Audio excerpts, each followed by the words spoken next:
এটা আছে সানকনুরের খাঁচা আছে, যে দাদাভাই নিয়েছে, এটা সম্পূর্ণ স্টিলের 304 গ্রেডের মাল। এগুলো আছে সব স্টিল। এখানে আছে একটা বড় গেট, এটা আছে রোটেশন ফিটার, এটা খাবার দেওয়ার সিস্টেম আছে, দুটো বাটি আছে, এসে স্টিলের সব বাটি। আর এখানে আছে বড় গেট, একটা বড় গেট রয়েছে এইটা।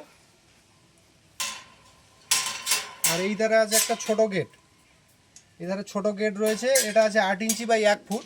আর নিচে আছে ট্রের সিস্টেম, এই যে জায়গাটা ট্রের গ্যাপ আছে এখানে। আর এইটা পুরো আছে নাট বোল্ট ফিটিংস। যদি এটা কেউ মনে করেন অন্য জায়গায় পোর্টেবল নিয়ে যাবেন, ঘর শিফট করছেন, সেক্ষেত্রে এটা আপনার সুবিধা কি, এটা নাট বোল্ট খুলে আপনি আলাদাভাবে নিয়ে যেতে পারবেন। আর এটা সম্পূর্ণ ফিটিংসটা আছে, সব পাইপের ফিটিংস, এগুলো সব 304 গ্রেডের মাল। এর জং আসার কোনো সম্ভাবনা নেই। এগুলো আছে, যদি কারোর এইরকম ধরনের খাঁচার প্রয়োজন থাকে যোগাযোগ করতে পারেন।